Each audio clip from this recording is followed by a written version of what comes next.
Good afternoon, dear friends.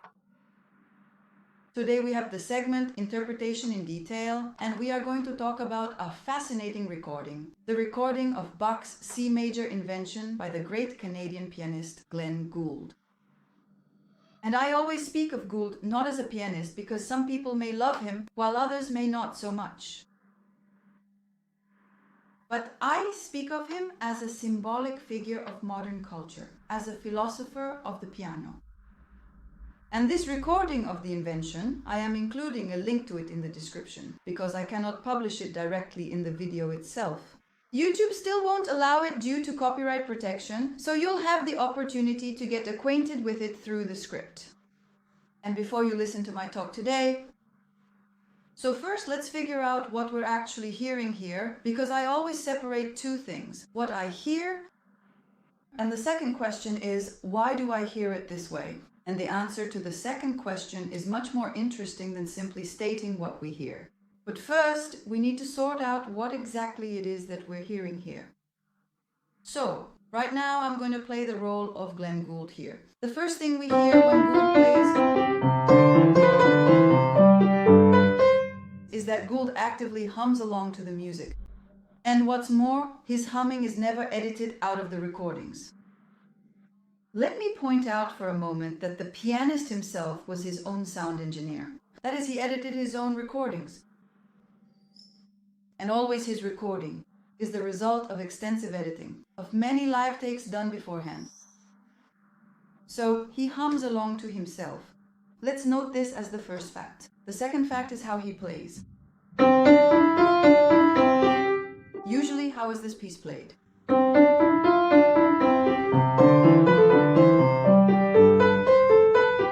With legato. Here, a special kind of articulation work is done. That is, he doesn't just play. Imagine, for example, how an actor doesn't just say the words but articulates each word in a special way. So let's note that this is what's happening next. The theme. When we play simply legato, the tempo is quite lively. Here, thanks to this exaggerated, clear articulation, the tempo is, so to speak, kept on a leash.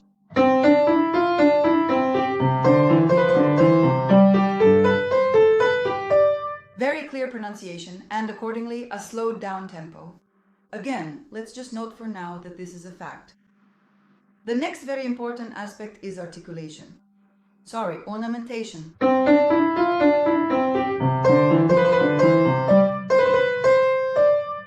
Very active embellishment with melismas. And starting from about the third part of the invention, Gould begins to dominate the text.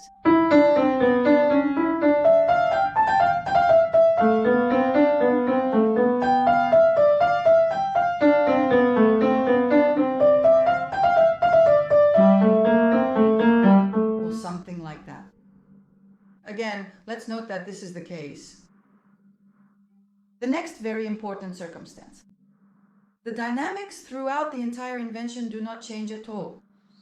They remain somewhere within the range of mezzo forte. As for the question of why Gould plays this way, we will also answer that later. And one more important point, it's this thing right here.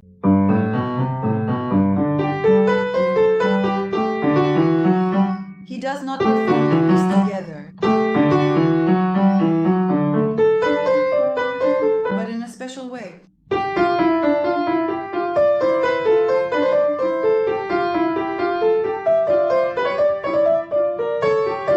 Again, domination of the text. A mismatch between the right and left hands. Why does he do this? Well, now let's answer all these questions one by one. But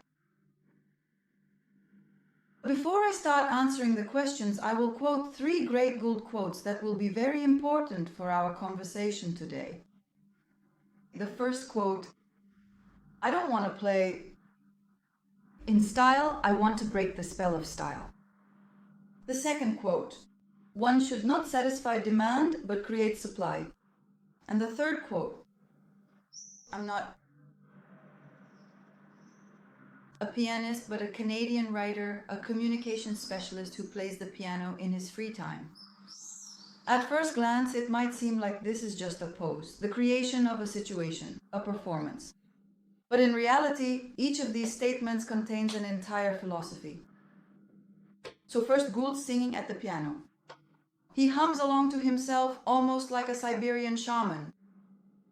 Moreover, in some videos you can see that when he plays Bach, if one hand is free, he starts conducting himself with that hand. And it's impossible to look away from it. It's like some kind of magical hand gestures. And then there's the singing. What is this singing? Once I happened to come across one of his recordings. It was made at home. As I understand it, he didn't know he was being recorded. Gould had no idea he was being recorded while practicing at home. And he started with this thing.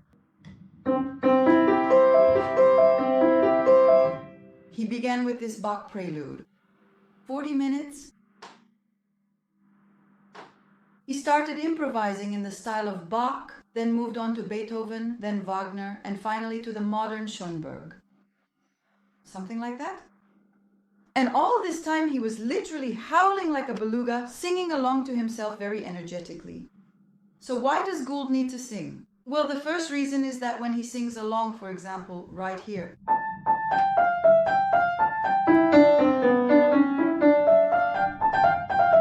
he actually articulates it. With his voice, he points out the things we need to pay attention to in the recording. He simply draws our attention to these things. The second point, the voice becomes part of the polyphonic texture. That is, an invention, a two-voice piece. And his voice acts as a full-fledged third voice in the polyphony. You know what? And here's the thing, and the third very important reason why Gould needs to sing. By singing, he puts himself into a trance state. Because, again, I return to that recording, which lasts almost 40 minutes of endless trance-like improvisation. He sings and he puts himself into this trance state. And creativity in a trance state was the main aspect of avant-garde culture. It's not just about creating, but like Jackson Pollock, he splatters paint on the canvas, and you shouldn't just look at the final result of what he did, but at the very process of creating these paintings. The canvases lie on the floor, and Pollock splatters paint across the floor. And the very moment of creating a work of art already becomes a finished masterpiece. And Pollock works in a trance state. And all creators, the avant-garde, worked in a trance state, and so did Gould. He is a typical product of this era, and his voice and singing are like a Siberian shaman. This is precisely the tool trance. The next aspect is articulation. When you don't just play, but pronounce the notes in a special way. What is Gould trying to achieve? When I play like this, legato, the musical space is neutral. When I play like this, the musical space becomes a separate character in the performance. It comes alive. And it's not just a space, it's an aggressive space. And here I want to draw an analogy. Let's recall Van Gogh's painting, The Church at Auvers, where there are no doors, only windows. And there are some separate joints. And these windows and joints, they are armed against the viewer. It's a bristling, very unfriendly, unwelcoming space towards us. And with this kind of articulation, Gould, and he achieves this effect. It's not just a temperature of 36.6, but a temperature of about 39.7, you see? In other words, it's elevated. And space in the avant-garde becomes, let me emphasize this point again, a separate and very important character. This is also achieved by a slightly reduced tempo, a tempo on a leash. Not just... When I play like this, the music just goes with the flow. But when I play like this,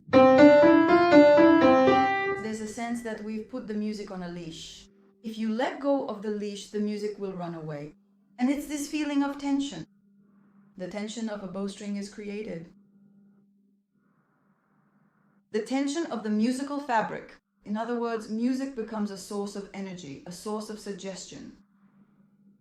This is when we are given a study of the suggestive possibilities of art. It's no coincidence that Gould said, "I am a specialist in the field of communication who plays the piano in his spare time." because this is a study of the suggestive possibilities of art. This is how music will behave when you warm it up and intensify it a little. The next point is ornamentation. He doesn't just play,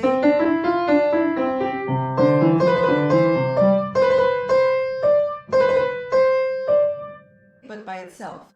This ornamental flourish itself becomes a source of energy. Again, suggestion. Once again, the suggestive and energetic possibilities of art. And why do I once again recall Gould's statement about wanting to break the spell of style?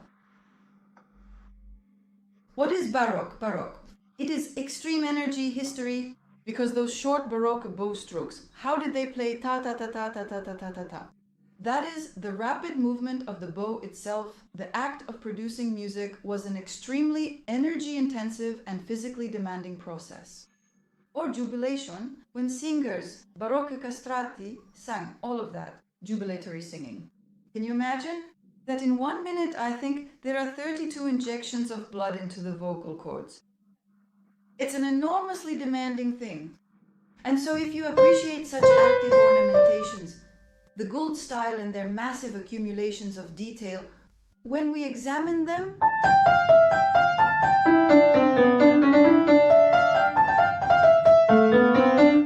this is precisely the creation of this physiologically energetic situation. Baroque.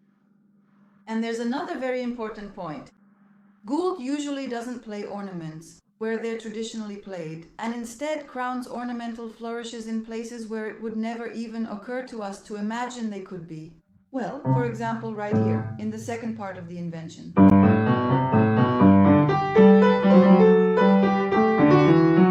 Right? Here, he inserted this mordant into the left hand. And this moment right here. Why does he draw our attention to it, deliberately creating a mismatch between the hands in the polyphony? Why does he need to do this?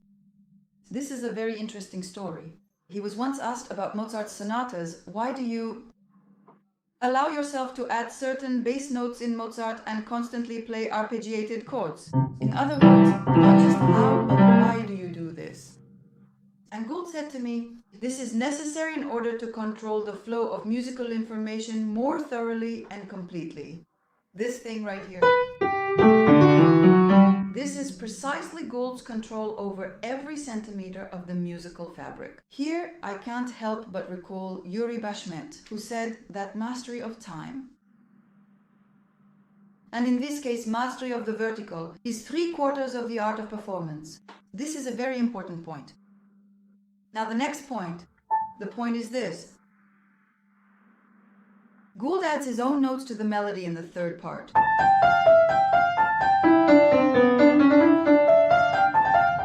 Why does he do this?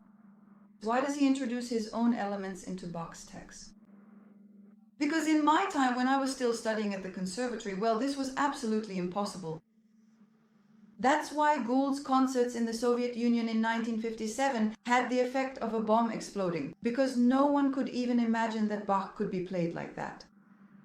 And that someone would add their own elements to Bach's text, which in the Soviet Union was always considered sacred. A step to the right, a step to the left, execution. And in this case, Gould is precisely following his idea of breaking the spell of the style. Because what was the Baroque style? It was an era of performer improvisers. What are improvisers? You weren't supposed to just play the text, you absolutely had to bring something of your own into it. As a performer, you had to be on par with the great composer. You were just as sophisticated a composer.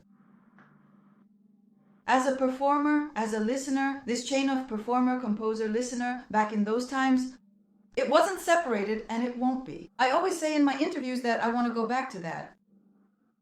It was only with Beethoven that this chain broke apart into composer, performer, and listener. And my task now is to bring this unity back together, as it was in Bach's time, when I play and can be a great creator, adding something of my own to Bach's text. And I have every right to do so. And that's exactly what the virtuosos do. They follow this tradition of adding their own touch to the composer's text. Because in Bach's time, if you played without adding anything of your own, it meant you were worthless as a performer. That's exactly how it was back then. And repeats were needed precisely so you could add something of your own interpretation during the repeat in that very composer's text. And now there's the issue of playing everything at the same dynamic level.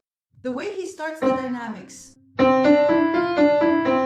that's exactly how he usually continues the dynamics, just as we do. Traditionally, one manual is forte, one manual is piano, so that you can listen. But Gould shows us a trick. Look, I play everything in exactly the same dynamic, and yet you're not bored listening to me at all. I don't change anything, but it's still interesting for you to listen. And here is what's very important, and what is, in fact, Gould's pianistic contribution to the world. Because usually, before Gould, pianists would interpret Bach's text, and in general, any Baroque piece, using dynamics and the pedal. In this case, you lead the phrase to the last note, that is, a crescendo towards the last note. Gould, no crescendos or diminuendos, no pedal at all. Instead, he champions the articulatory and ornamental possibilities of the piano. That a crescendo can be achieved not with a dynamic swell, Gould champions the articulatory and ornamental potential of the piano, demonstrating just how vast and rich the instrument's possibilities are in this area. Thank you. So instead of making a dynamic swell on this note, Gould does something else. He creates a connecting microcaesura. He separates these notes with his fingers. That is, in the phrase he leads toward the note G, but with his fingers. He separates these notes, and as a result, you get the effect of a crescendo, even though Gould doesn't actually play a crescendo, but the effect is there. So, as a specialist in the field of communication, Gould gives us this technological trick and a few other very important points. The climax of the invention. As usual, it happens on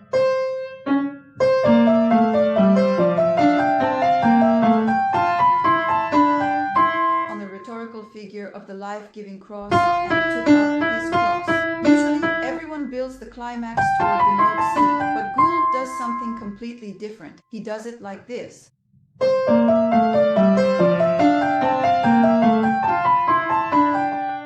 He even produces a sound like this. He deceives our expectations. He plays this note more quietly, creating an effect as if it were a choreographic gesture. Music from the musical Bible. Because this invention is unique. It was said that this is the story of the Annunciation. Mary, who asks questions, and the archangel, who answers her. He turns this musical Bible into a dance. Such as this musical gesture. Music that turns into a choreographic gesture, almost visual. And it's very interesting what he does at the end. And at the end, he does this. This is how it's usually done. But he plays it like this. Right before the A note, he suddenly stops the music completely unexpectedly. That is, he shows that Bach's music can be stopped at any moment and resumed again at any moment. That is, this is the mosaic principle of constructing a Baroque form.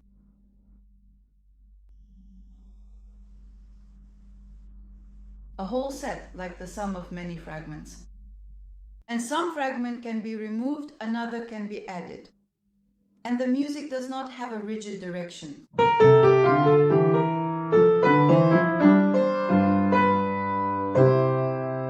And usually, again, this is how it's played, but here he plays it differently. Even at the end, he tricks you by playing the bass an octave higher. Well, that's basically what I wanted to share with you in this recording. Leave your comments, give a like, and see you in the next videos. Bye.